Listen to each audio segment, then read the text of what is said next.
Ellen McCauley at Pray It Off in Syracuse, New York. And we often talk at Pray It Off on why. Why do we choose to eat the wrong things or not exercise when we say we're going to do? And in Parade magazine, there was an excellent article on breaking bad habits. And my mother calls me up, Ellen, I think that'd be good for your group. And I said, Mom, I think you're right. Thank you so much for calling that to my attention. You can tap into your own personality traits to stop oversleeping, oversharing, overeating, and more. You know, it seems so easy to succumb to bad habits, but it seems hard to form those good habits and keep doing them. Eating more healthily, exercising regularly. Most people throw up their hands and surrender. And you know what else people do? They delay. You know, Julie talked about it. Not this time. Oh, can I commit? No, delay, delay, delay. And all of a sudden, we're 60 years old going, what, I'm so fat? What happened there? You know, we need to sometimes take a grip and say, now, no time like now.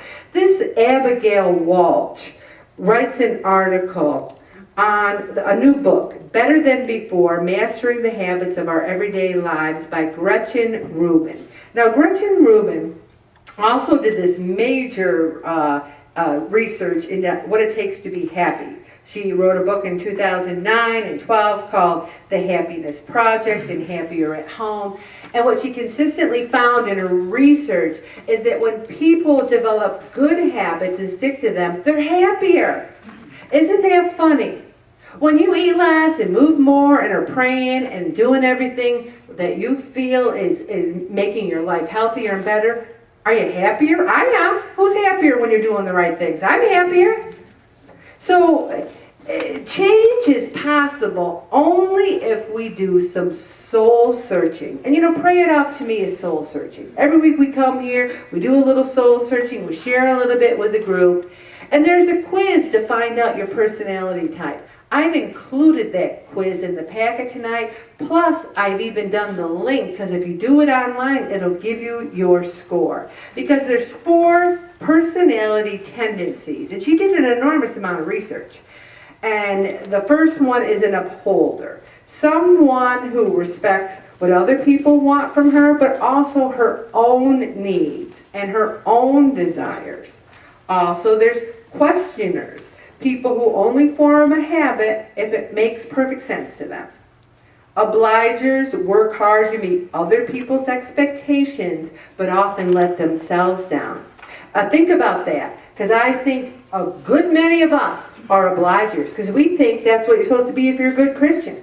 Well, of course I'll babysit the kids. Of course I'll do this. No, I don't have time to eat right and exercise, but that's okay, I'll help you. Also, there's rebels.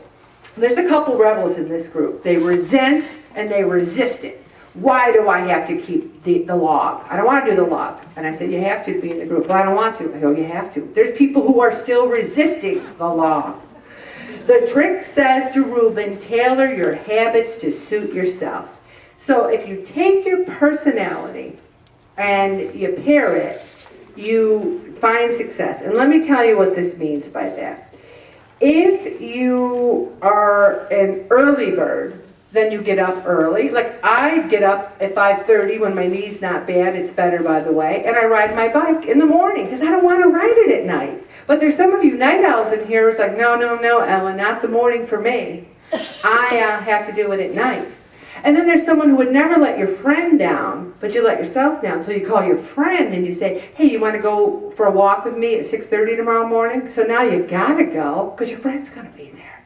So you pair what motivates you with someone else. Are you a lover of simplicity or abundance? Are you an overbuyer or underbuyer? An abstainer or a moderator? See, an abstainer, how many of us abstained from candy over the Easter weekend? I abstained because one of the reasons it's easier for me to abstain than be a moderator. Does anyone know what I mean by that? Okay, I'm going to have 1 Michelob Ultra. That's all. Well, wait a minute. Oh, it tasted so good. I'm just going to have 2. And pretty soon I'm like drunken.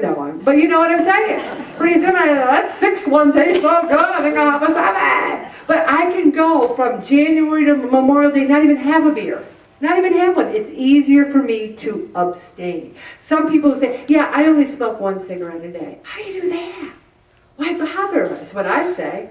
So there's certain personality traits. Are you a sprinter or a marathoner? Do you just say, I'm in it for the long haul, Ellen? Okay. What's everything I could do to set myself up for success? I think it's pretty easy in Pray It Off. Okay, I have to go to the grocery store. I have to buy healthier foods. I have to plan what I'm going to eat. And then I'm going to have to get off my butt, move a little more, and ask God to help me. That's a pretty good plan. Do we all do it though? Also, we sometimes lack clarity. We need to really be specific. You wouldn't believe, I ogled some of the logs when I was putting them in the book. People wrote this, Easter candy. What does it mean?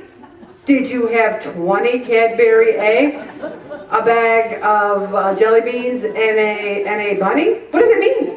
It means you didn't want to write what you ate because it was so bad you had to write Easter candy. Because there are some people wrote Easter dinner. That is against the rules. That is against the Pray It Off rules to write Easter dinner. Because Easter dinner can be, and it can be soup and water. It could be whatever your Easter dinner is. Okay. One of the things people do is they modify their lifestyle. For example, if you're having trouble fitting in exercise and you have an hour lunch, walk some of your lunch. One person got a treadmill desk. Anyone have a treadmill desk at work? Anyone know anyone at work? I do. I know one person who's got a treadmill desk. Not me, but I know they have it. Also, I mentioned earlier that good habits lead to happiness. When you're in control, you're happier. When I'm in control, and I don't mean being a control freak, I mean in control of your life, doing the right things, I feel will be happier. Also, you need to give yourself a little treat for this behavior. We grew up and a treat was always what, everybody? Food! You were so good, here's some ice cream. Let's go out for ice cream. Let's have some pizza. Let's have some wings.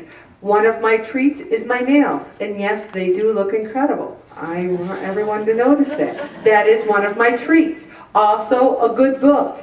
If I can take a half hour at night and read just a classic novel or fiction, that's a treat.